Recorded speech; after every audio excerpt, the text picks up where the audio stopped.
So welcome, everyone. My name is Lena. I'm the director here at the Council on Aging, and that's Mary Ellen out there passing, and she's the assistant director. So thank you. Mary Ellen and Amanda, God love them, set this all up. And Amanda, thank you for bringing the refreshments too. You're amazing. And this is Westwood Media, and they're going to film, and we love you. Thank you so much for helping. You're really amazing. So a few housekeeping things before we begin. Don't forget, tomorrow we do close at 11:30 because we have our volunteer thank you luncheon at the Chateau, so just remember that. We have fraud protection on Wednesday at 10. That is really about technology, and let's all be honest. You know, we get all these emails, and sometimes we really think they're real, and they're not, and they're getting more and more sophisticated. So if you're interested, sign up. It's at 10. It's just a conversation on what you might use so that you don't get caught with, you know, getting into a fraud situation. We have our trivia luncheon on Thursday. It's always really fun. It's from 11:30 to 1. We offer a light lunch. The trivia is really fun. You can come alone, you can come with a friend. If you like trivia, we'll put you in with a group. It's really fun, so please join us. And finally, next Monday, we have our flu clinic. We are doing a flu clinic here for our seniors with Big Y Pharmacy. You'll get the high dose that you need. And we're going to have like coffee and donuts and bagels over here, and we're going to do the shots in there. So if you do need to bring your insurance card, and if you'd like to come, please make sure you sign up because you'll get a time that you'll actually be able to have your shot given. Okay, enough of me. So let me explain my good friend Amanda. So I've had the pleasure of working with Amanda for a while now, and since last year, and it has been really a joy. So thank you so much for being such a strong partner. So we got talking about housing in Westwood, but it's not just housing in Westwood. It's housing around Massachusetts. It's housing around the country. I always say whether you're 28 or 82, if you want moderate or low-income housing, it is becoming more and more tricky. And more difficult. So Amanda and I got talking, I went to a town planner meeting, and we decided to sort of have this forum. So thank you all for coming. It's really great. Your voices really need to be heard. So let me introduce you to Amanda. Amanda Wolf is the town of Westwood's Housing and Land Use Planner. She has been with the town since May of last year, working in the Planning and Housing Division. She earned a BA in Sociology and Anthropology from Roanoke College and her Mass what? Yeah, in Massachusetts, okay. In city planning from Boston University. Prior to becoming a planner, Amanda worked in the nonprofit section, including in AmeriCorps with Habitat for Humanity of coastal Fairfield County before going to work for the New Life Furniture Bank.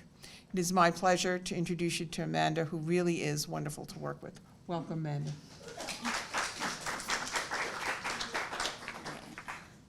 If I turn this off, can you hear me okay? Yeah? Okay. Okay. Thank you, everyone, for coming. Tonight is about hearing from you and less about hearing me talk, so I'm going to keep my portion short so that I can spend most of the time hearing from all of you. Today, sorry, I'm so used to night meetings. Today is about housing for seniors and persons with disabilities.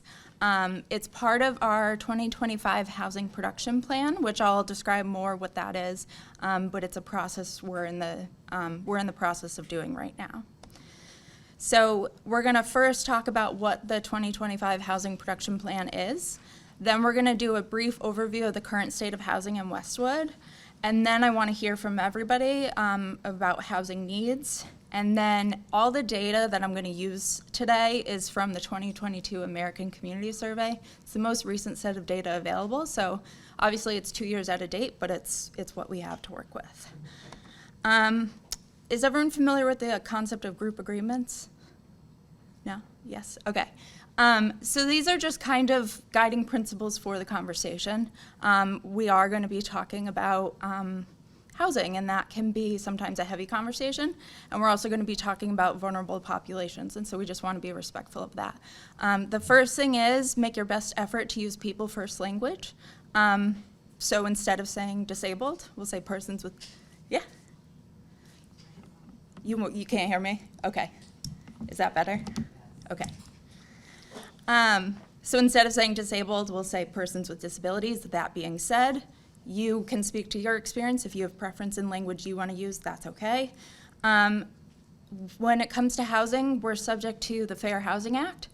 In Massachusetts and federally, all of the things you see listed on the screen, I'm not going to read them all out, are protected. So we want to make sure we're inclusive in our discussion, that we're representing everyone.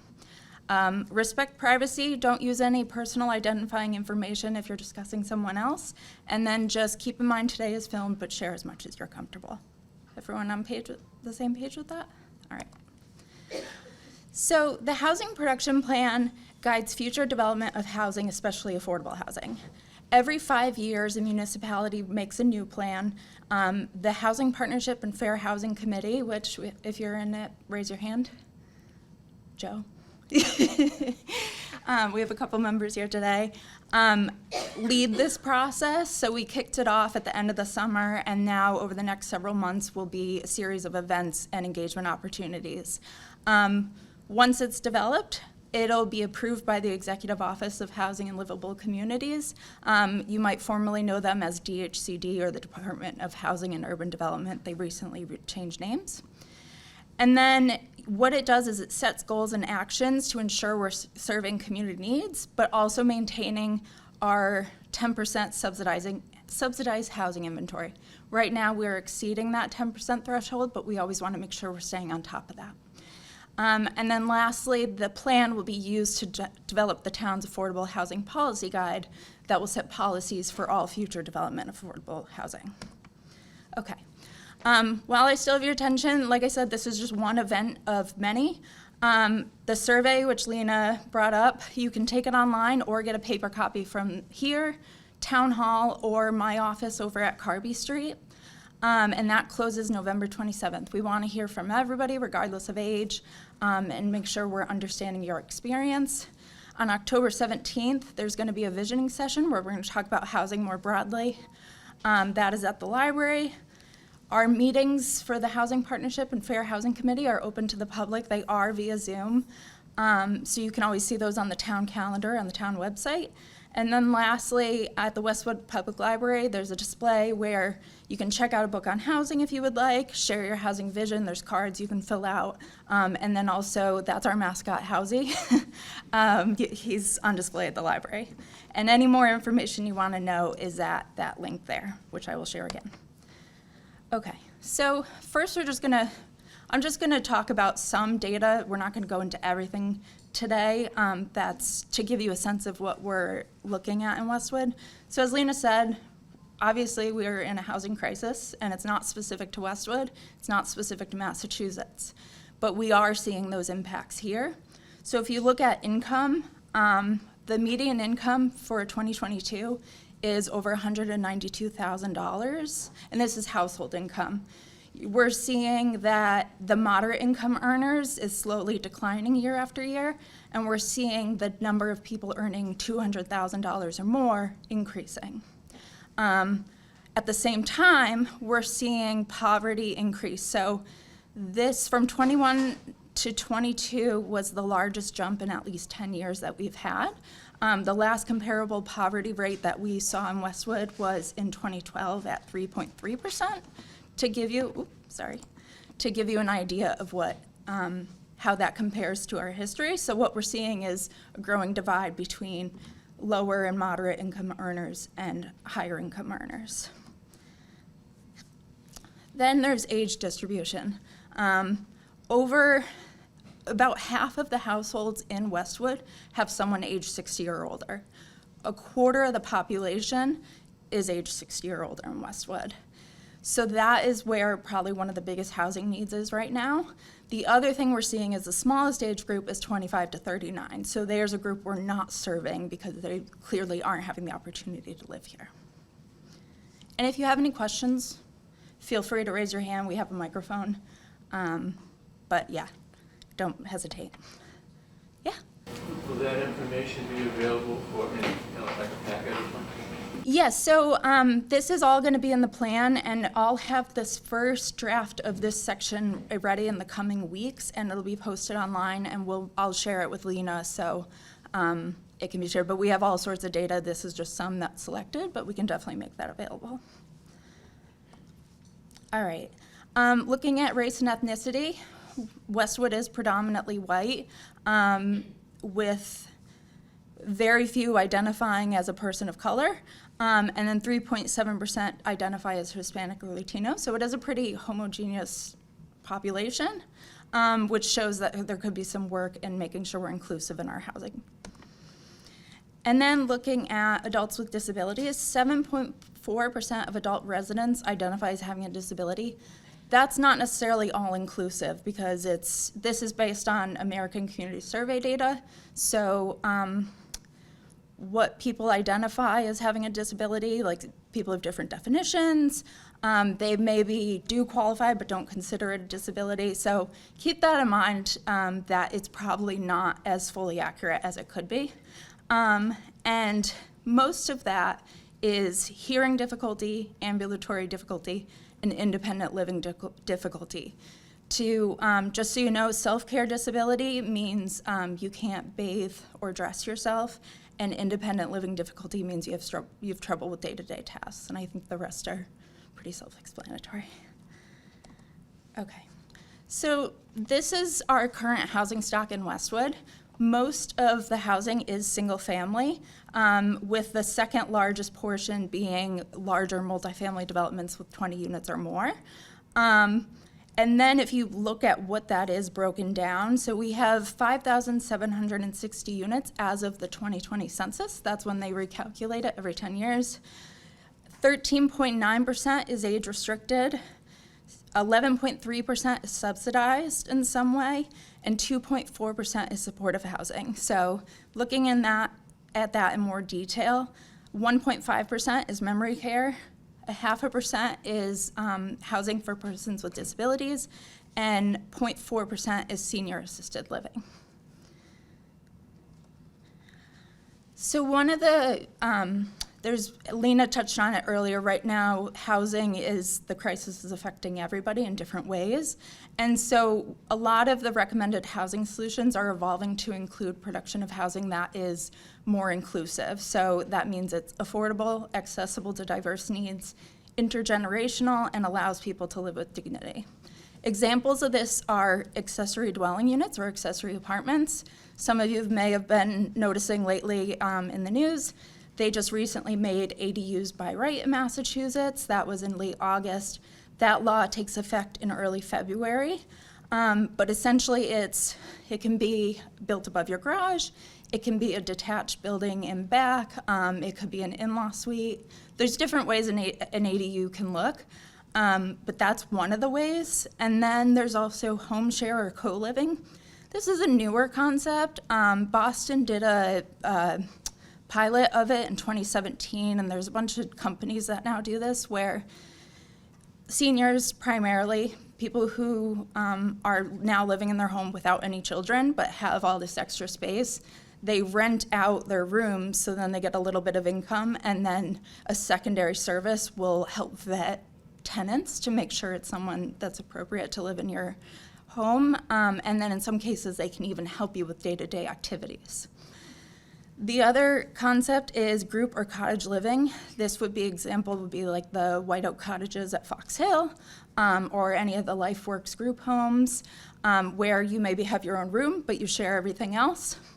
And then lastly, intergenerational housing with supportive services. So this would be just like Gables or any of the other non-age restricted housing developments, but with the option to have supportive services there if needed, so you can age in place. And there's benefits to this in that it's inclusive of all people.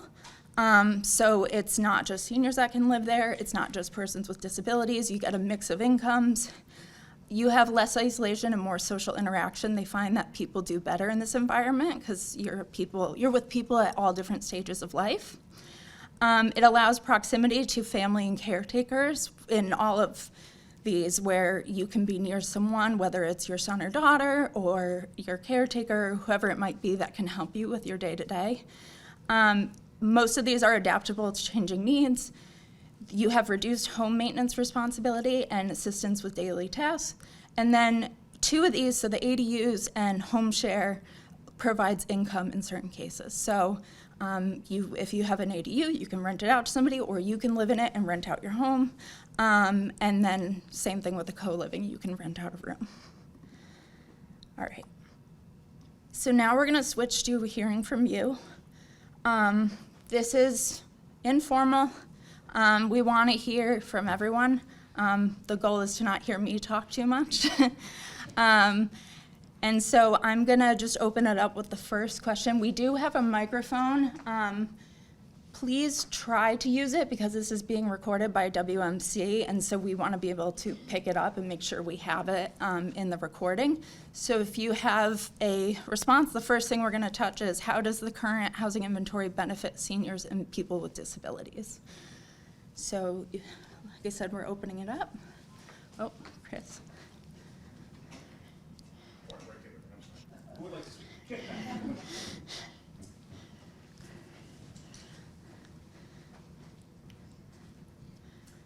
Hi, my name is Kristen.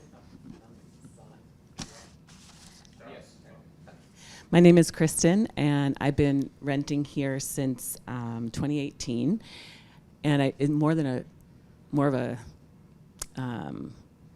something to share rather than a question. And you, Amanda, you and I have spoken on the phone before, but there is. I just like to bring awareness to a certain community and population of people that most people aren't aware of. And that is people with primary immunodeficiency disease. So my little guy is 4. He was diagnosed 2 years ago. These diseases are caused by, the people are born with them, and they have a weakened immune system due to genetic reasons. So they are lifelong, they are not curable. They have treatments, it depends on what type you have. So there are over 400 different types of, they call them PIs. His particular type is quite rare and severe, so he doesn't have the ability to make any antibodies. So he has no B cells, no antibodies. Treatment is available to replace one of them through medicine made of plasma from plasma donors. We go for infusions every 4 weeks for that, but he lives without the other 4, and he's quite vulnerable to illness, infection. As a result, this relates to housing in that I haven't been able to go back to work full time. So he has 9 different specialists at Boston Children's, and just to give you a sense, I have to do this every year to get for his medical insurance. He does not qualify as a person with a disability through the state, so there is no support through SSI or anything like that. And that is pretty standard, I've found, across the community as I'm getting to know other families. We sometimes call it the invisible disability because he looks very typical if you see him. But in terms of how these diseases impact, I can give you, we don't have 2024, but for 2022, he had 10 days of infusion at Children's. At the time, the infusions were 6 hours. 32 doctor's appointments at Children's, so that's 42 total. 10 days inpatient at Children's, 4 OR procedures with anesthesia. And these don't include dentist visits, pediatricians, or time out of school due to recovery or exposure. So he's in pre-K now, and he's here this week. Last week, he couldn't attend because he got a cold, mild symptoms, turned into a lung infection. So then we went for testing, x-rays, found the lung infection. The next day we were in infusion. The week prior, his team advised us to keep him home because a classmate came in with a rare bacterial illness that could have been spread in school, and they felt like it was too risky for him to go to school. So therefore, as a parent, I need to be there when he can't go to school. And I share this, of course, because this is our personal situation, but I have learned over the past couple of years that there are a lot of people living with this, and it's it's challenging from a health insurance perspective for the caregivers to work as they typically would, and for the individuals who are adults living with this to work as they typically would. So I guess I'm just wanting to spread awareness about this population, and I have no doubt there are other medical conditions and diseases that I have no idea about that impact people at this level as well. So just thinking in the bigger picture, I guess the question would be, how can we support people whose who are living with a disability that isn't necessarily recognized as a disability, but very much impacts their ability to work and function and provide for themselves. And would love to just continue that conversation and support in any way I can. Thank you for sharing.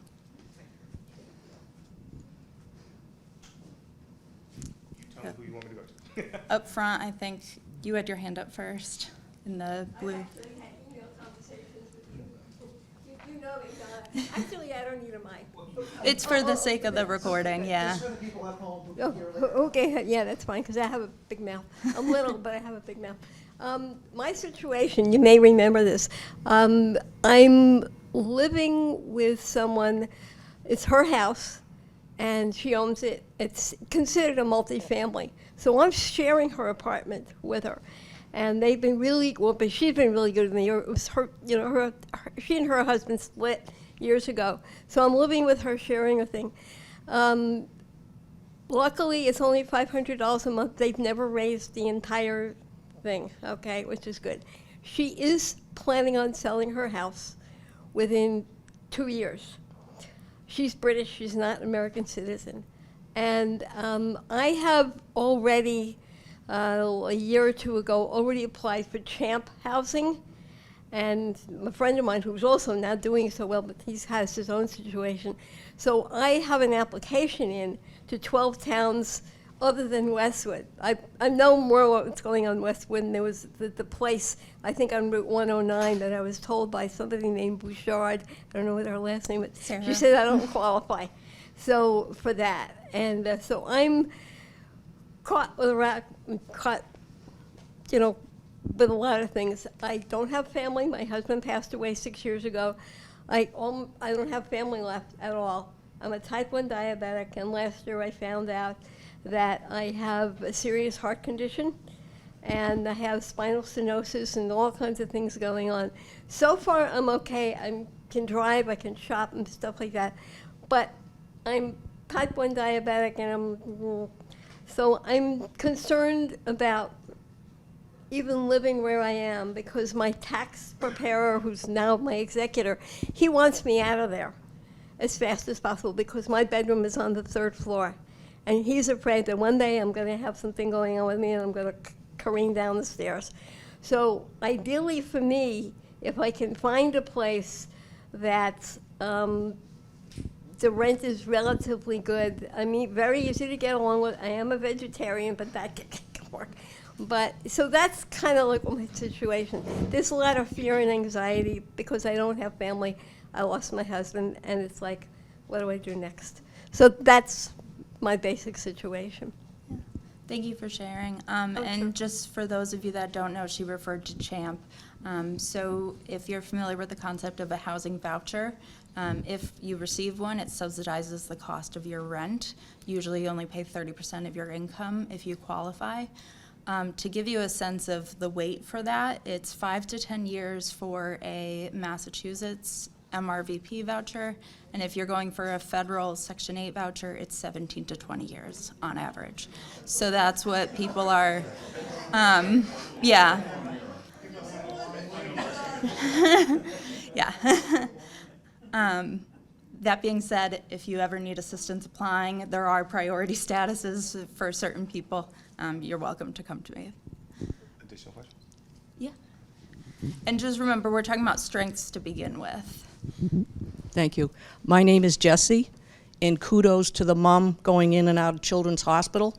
I contracted parallel polio at 13 months and lived at Children's. That's where the world goes for answers. But you had mentioned home sharing. I bought a house when I was 24 years old. I'm 70. That was built before George Washington, he was still alive. And it's, you know, it's a big old house that has been restored over the years when I could afford it. But home sharing, is that something that Westwood is doing now? No, so it's not a current program we have. It is something that you can do. There's different, it's a relatively new concept, but there are several companies that have a whole program where you work with them to find the tenant, and they coordinate everything for you. Like I know Boston, when they piloted the program, used a company called Nesterly. So it's something you can pursue on your own, but some communities have gone beyond that and looked at establishing programs to help facilitate that. Because when this dear lady spoke, I mean, I'm not at that point yet, but again, down the road, I've got this big old house that I don't want to leave, and I'm in this house by myself. This would be a woman I totally understand because I've lived that life, and I've lived it in Children's. But if you can push anything with home sharing in Westwood, thumbs up. Okay. Thank you. All right. In the back there?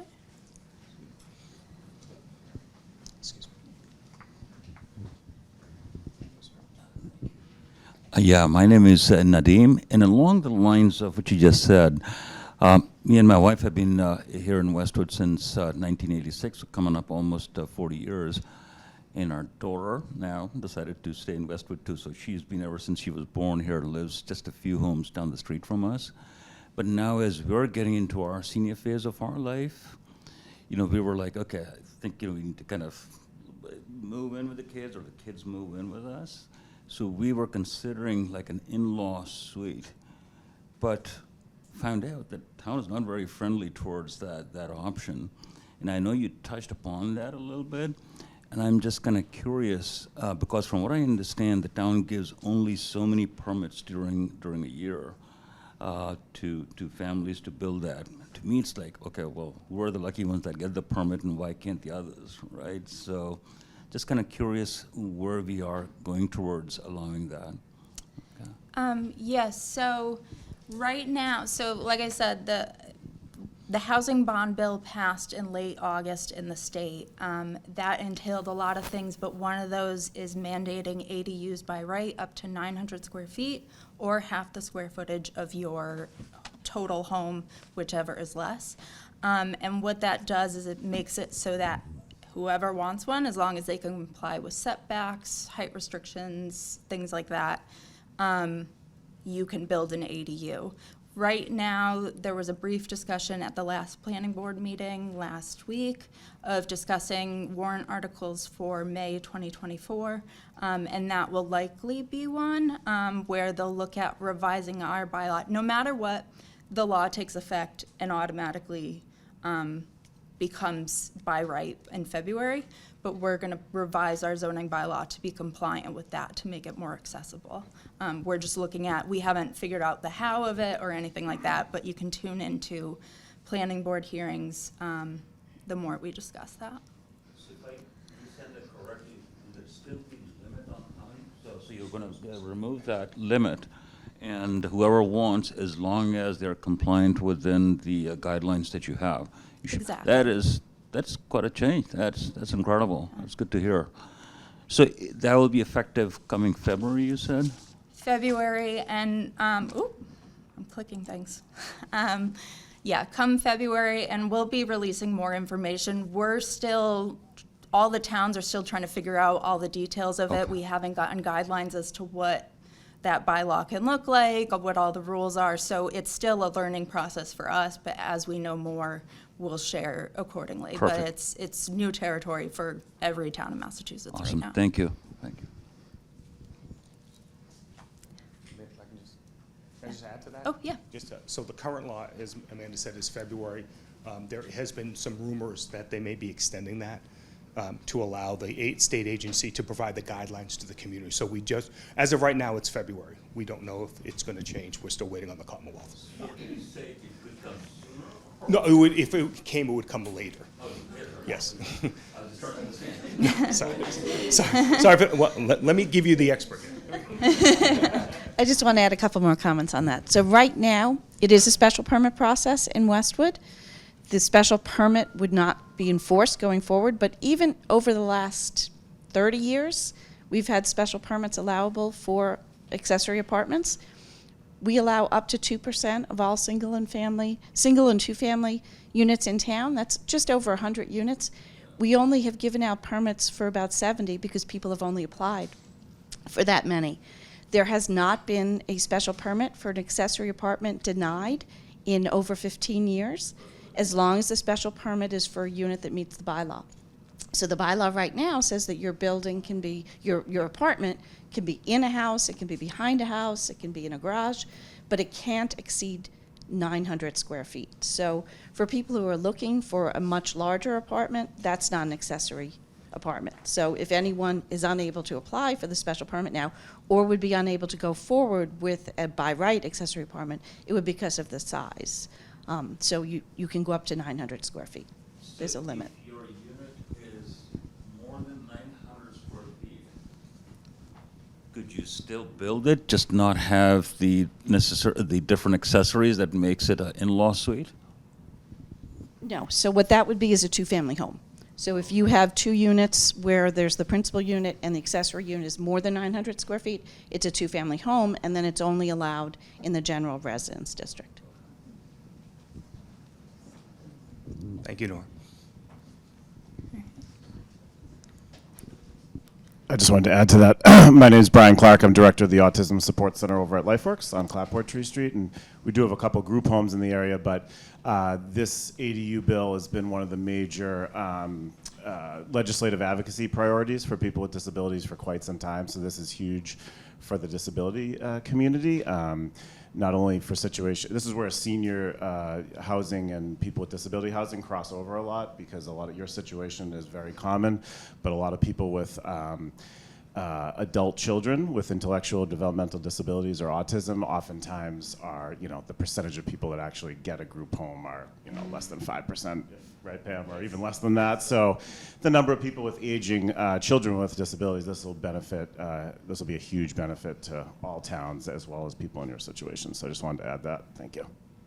And while you have the mic, do you want to touch upon, we have people here from LifeWorks today. They run multiple group homes here in Westwood. Do you want to touch upon what you guys do in Westwood? Sure. We have autism support centers, family support, as well as numerous residential programs in not only Westwood but the surrounding area.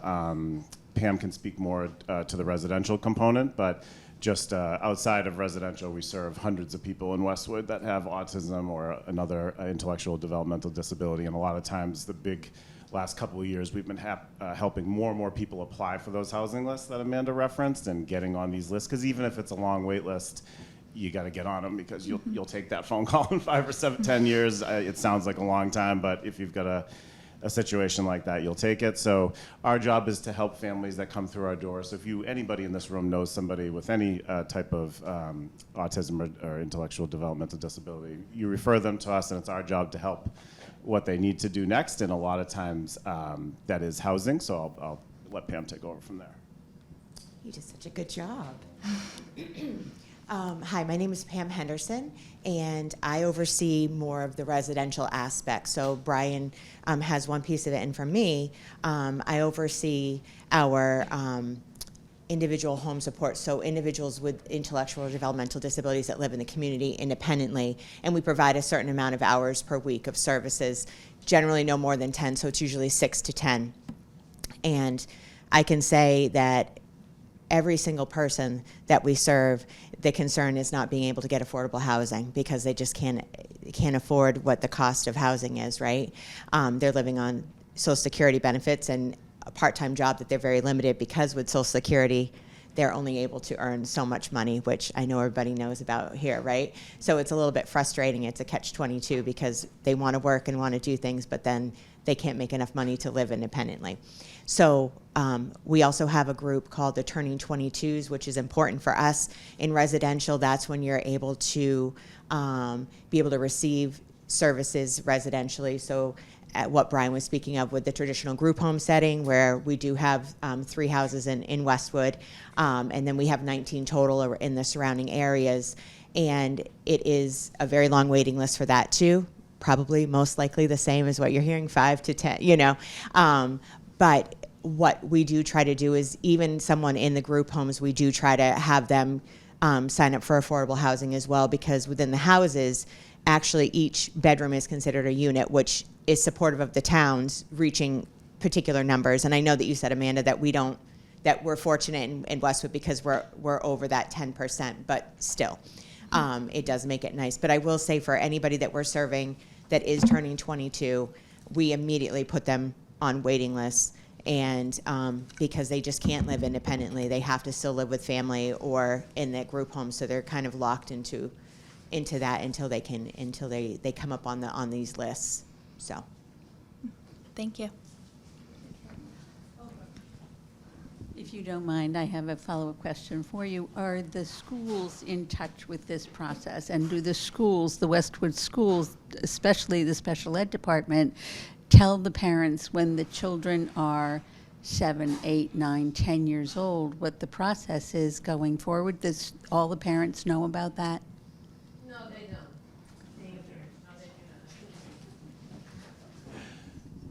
Thank you. That's a great question. I think every person's situation is different. I think in every school system, it's oftentimes on the parents to advocate and ask those questions, and you don't even know what questions to ask. So it is a catch-22. The biggest thing is just to, it's that transition time. They refer to the public schools. If you have a child on an IEP around the age of 14 or 15, you should be, incorporating transition planning. And transitioning is literally transitioning to adulthood, which if everybody can remember what it was like to leave high school, it's challenging for everybody right at that time. So just throw a diagnosis on top of it. And so unfortunately, no. And so we are on state contracts outside of the school system. So, we're limited on educational advocacy. We can't really get into the school systems. But we can, when parents walk through our doors, these are all the topics that we bring up and making sure they know what's, short-term, long-term planning. So the school systems, they're maxed out. I'm going to be honest with you. I have plenty of teachers in my family. Special education departments and school systems are completely different than they were 10 years ago. The little number of people that are qualifying for special education services, it's not a Westwood problem. It's whatever. We can talk forever about why kids are getting diagnosed, but the increased rates are putting a strain on the school systems, and that's filtering down into the advice they can give you, the planning and stuff. They're so focused on just the 9 to 3 school hours that they're increasingly struggling to serve people and refer them for resources outside the school system. So, and that's not a Westwood issue. So, Well, I have a hard time believing that the school system hasn't done this. Oh, My you sister should. was in You special should. ed. My sister taught special ed here, and then went on to be the head of special ed at Phillips Academy. And it just seems it could be one sentence in a letter home sometime. Remember to think about housing because there are waiting lists. If you want to think about it, this is the general waiting list. Now, nobody has to actually say anything to any student or parent. I just think, sort of the comprehensive global attitude toward caring for our citizens, because it's a good town.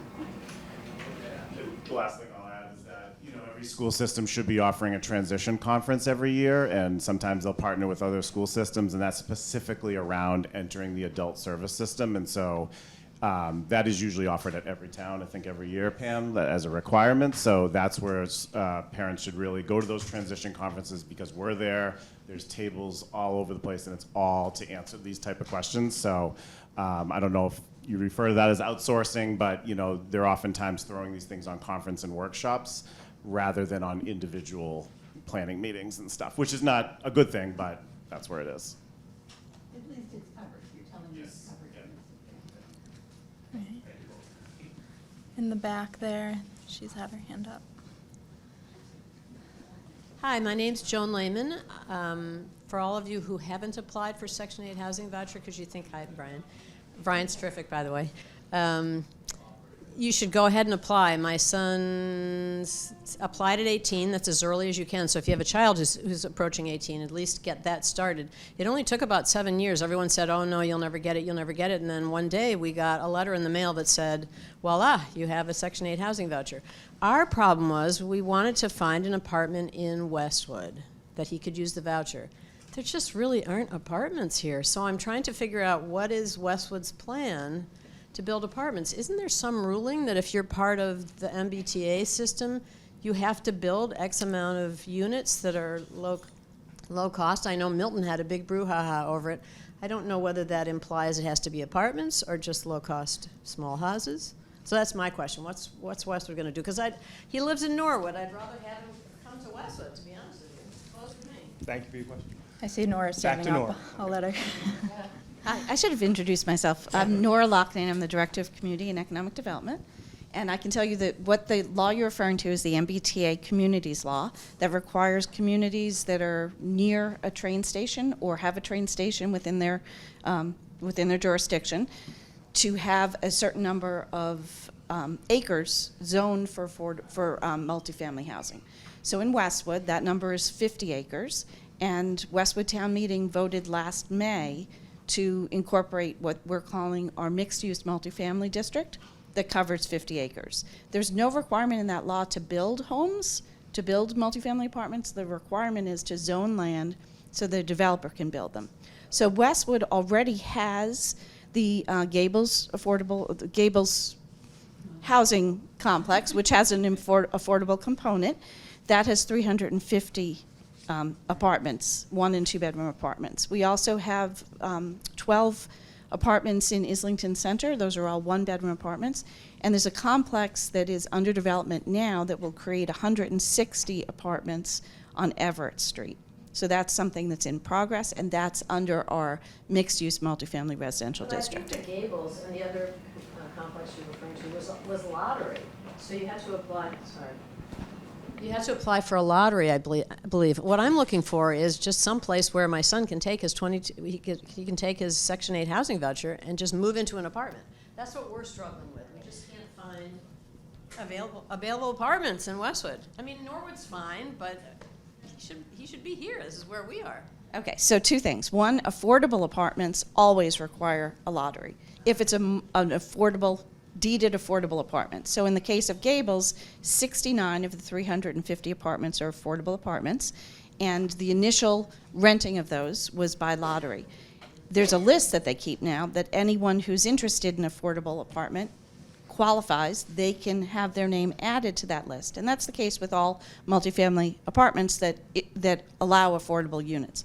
However, when you have a Section 8 voucher, you are not limited to a deeded affordable unit. Any multifamily apartments. So Gables, just using it as an example, they have 350 apartments. You could get on a waiting list for one of those 350 apartments, and you could use your Section 8 voucher there. But I don't think the people that have given out the housing voucher allow. I believe Gables is very expensive versus what they consider that you need. So I don't think my son qualified for that because I do believe I looked there. So Yeah. I can touch upon this. So every voucher program, and there's a multiple, has what's called a payment standard. And depending on who administers your voucher, they set the payment standard. Those are usually pretty high. They'll cover well over $2,000 usually. But what can happen, and this is now the case with some of the market rate units at Gables, just because you brought them up as an example, it exceeds that. So your voucher is only usable on those affordable units. By law, any property manager, landlord has to accept your voucher. The only way it would get denied is if your administering agency says that unit is too expensive for what this voucher can cover. And that's why we're making a new housing production plan, is what kind of policies do we want right now to touch upon our affordability requirements. Any new development, 15%, if there are 8 or more units, must be subsidized. So with all the newer developments, I'm not sure when that change took effect, and Nora can maybe speak to that, but developments in recent years all are subject to that, and some go above and beyond that, but that's the minimum. So that has been. The 15% affordability requirement's been in place in Westwood for over 25 years.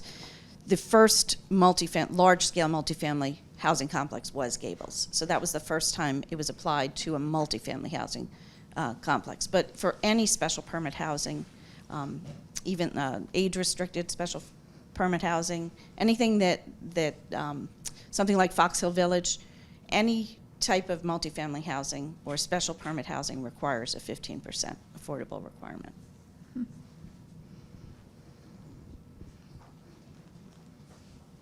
Question that I got the other day was if somebody did an ADU apartment for their adult child with a disability and wanted to charge them rent, would they be able to use their Section 8 voucher in that situation? Absolutely. So if you are renting out property, you legally cannot deny someone use of their voucher. The only time, like I said, is if, say you set the rent at $3,500 a month, your administering agency, whoever that is, which can be a number of places, can say that's too much, but you are required by law to accept a voucher.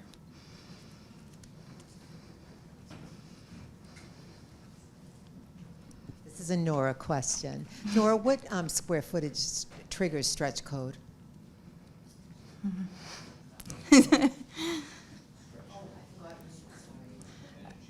So for those of you that don't know, the stretch code is the energy requirements.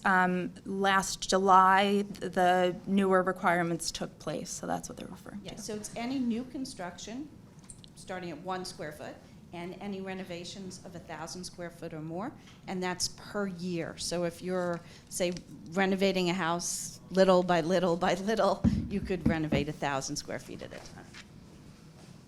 That's excellent. So 900 on an ADU, it doesn't trigger for the rest of the house. Great. It does not. However, I will say that there are also code requirements that are triggered by value. And you have to check with the building commissioner to make sure, but I believe it's 30% value. So if you do an addition to your house or renovation of your house that raises the value of the home over its existing by 30% or more, then the new code kicks in. All right.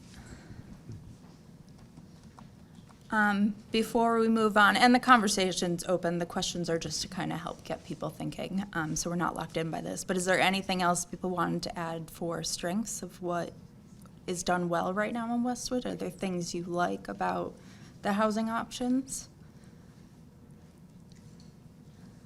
Okay, that's okay. Yeah, yeah.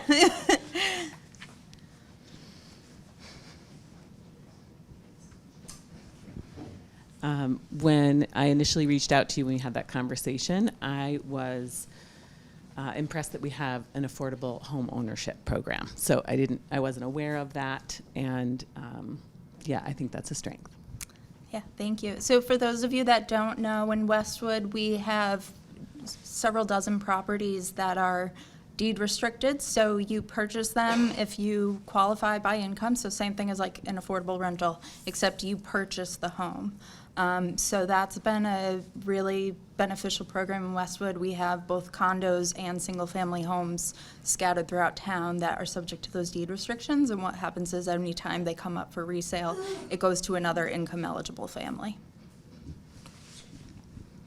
So I'm going to stretch my imagination around affordable housing. Okay, so for us seniors that don't have kids going into school anymore, is there any consideration for tax breaks, for property tax breaks, to make it affordable to continue living in the town? Yeah, so I can't speak to that directly, but Chris, do you have anything to add about that? Did you? I'm sorry.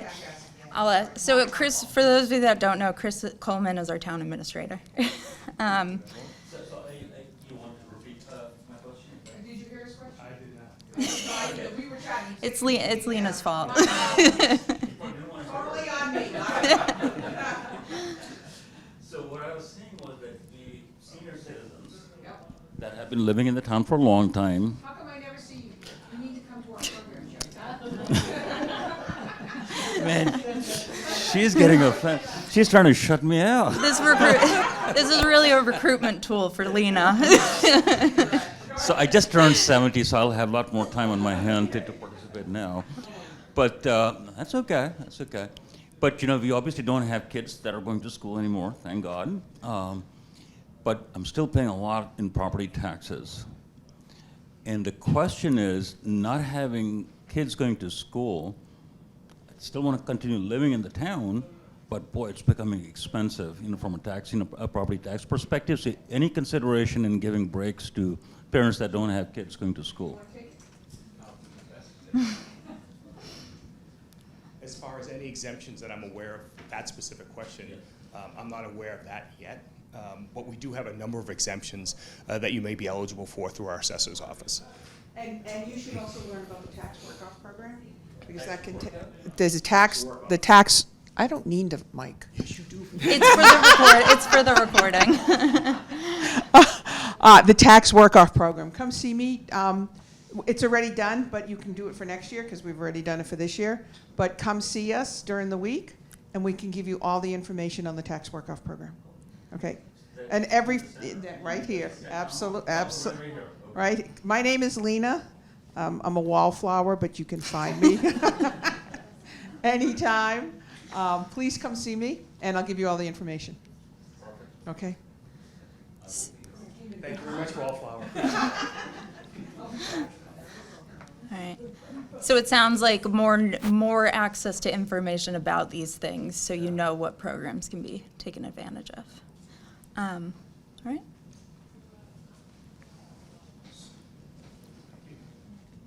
Hi, my name is Kathy.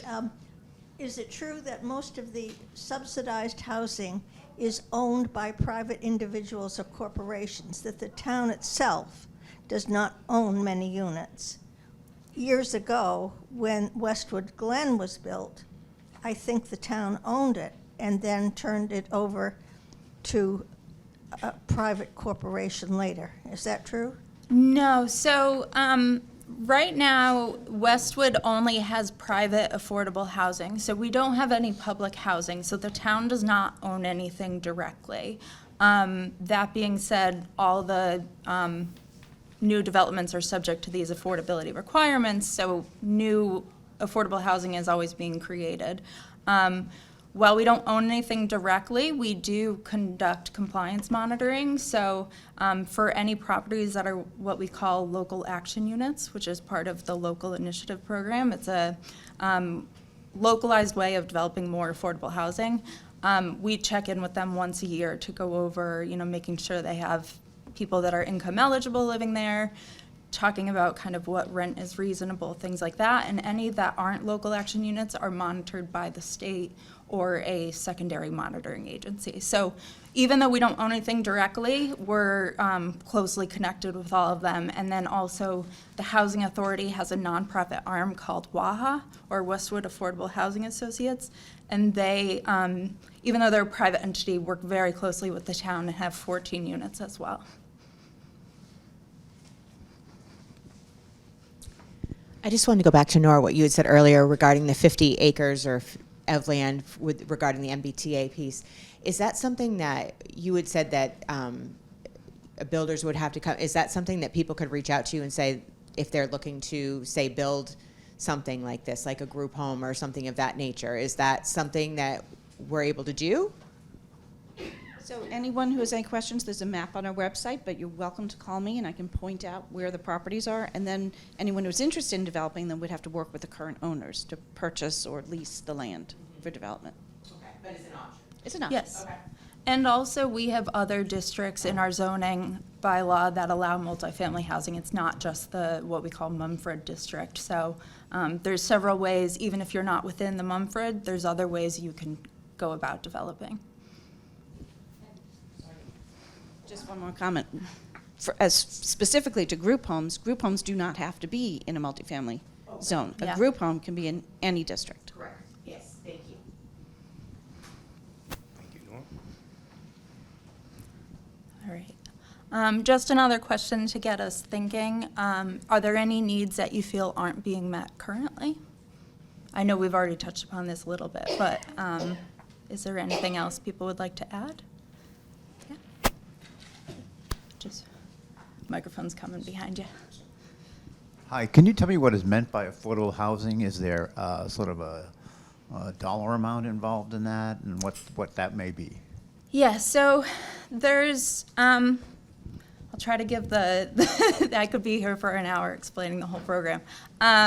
So most of all of the affordable housing in Westwood, with the exception of some of the units at the Highland Glen Apartments, are based on the area median income, or you might hear AMI being thrown around.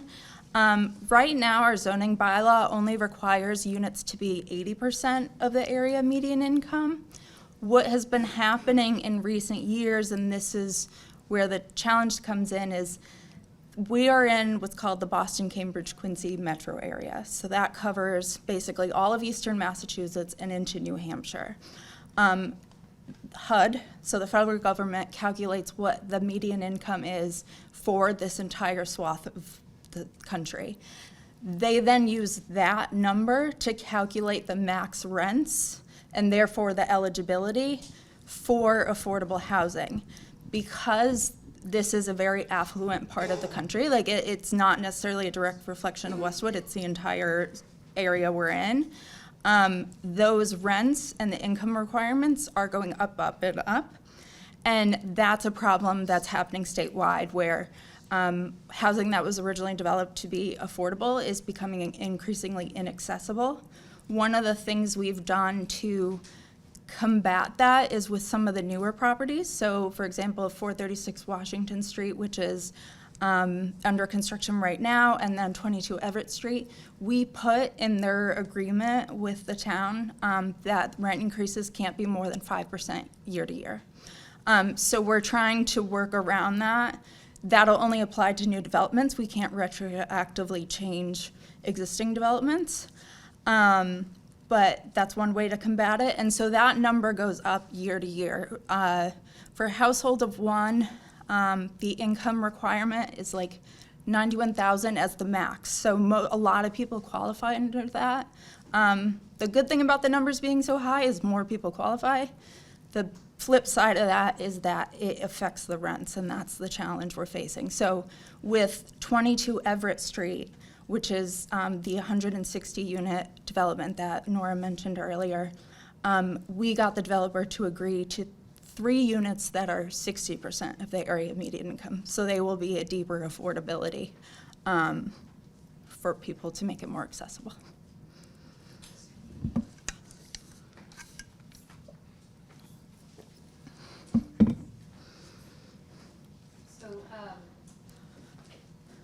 I think, if I'm not mistaken, there used to be a law or a bylaw in Westwood that you could have no more than 4 people who are unrelated to you living in your home. Is that correct? You're nodding, so I'm assuming that's still correct. Because, so my husband and I live here in Westwood, and I can think off the top of my head there are 6 homes in our neighborhood where there are empty nesters like us. Kids are off at they're on their own, right? So, and as we are thinking of aging in place, I mean, we could sell our house and maybe make a lot of money, but the next house we would buy is going to be pretty much just as expensive. So, a lot of us feel sort of like, where would we go? We own our homes and probably couldn't afford to buy them now, given how valuable they've become. So my thought, as we think about aging, is that we keep our home, and then when we need help in our homes, hire a family to come in and live with us and be caregivers for us if we need that, ideally with kids, to go to Westwood Public Schools.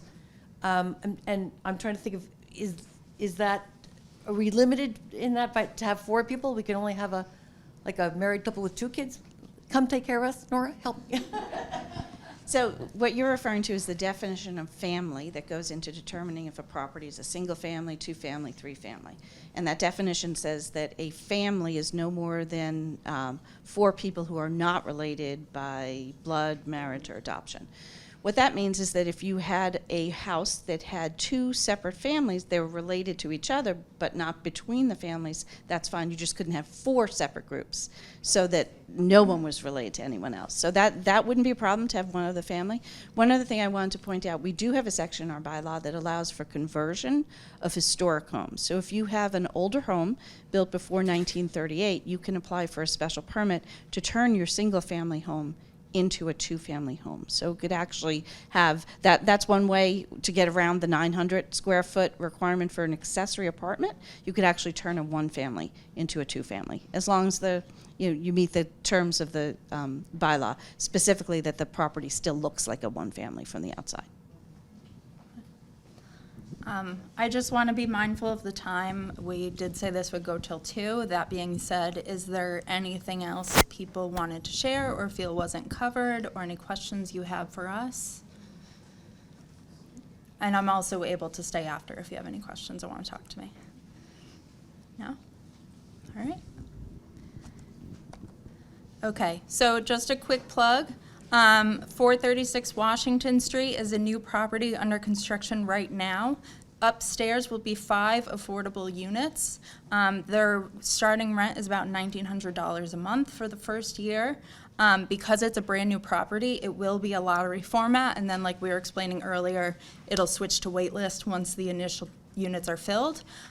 These are all 1 bedrooms, and they are now accepting applications for that lottery. So if you would like to, you can go to that website, or you can get a copy of the application from me. It'll also be available, I think, at the library and town hall. So either way, just get in contact with me and I can get you an application if online is not feasible for you. But I just want people to be aware. Yeah. 436 Washington Street. Oh, that's right, I didn't put it on the slide. So this is, if you guys have been in Islington lately, this used to be a 1-story concrete building, and there's a 2-story white building currently going up, and upstairs will be all apartments. Yeah. Right besides, yeah, exactly. All right. All right, so thank you. Please stay involved with our other events coming up. If you want to learn more and see drafts, nothing's been released yet, but we'll be releasing portions of the plan for public comment throughout the next several months. Everything is on the town website. There's a shortened link there. You can also get in contact with me and I can answer any questions. And Chris has one more thing. Just one more thing. I want to thank you all for attending. Thank you very much for taking time out to hear this presentation. But I also want to thank Amanda for the great presentation. So, Amanda, thank you very much. Thank you. I asked him to say that before I answered it. No. All right, thank you. Please feel free to take more treats on your way out. And I'll be sticking around if you have any questions.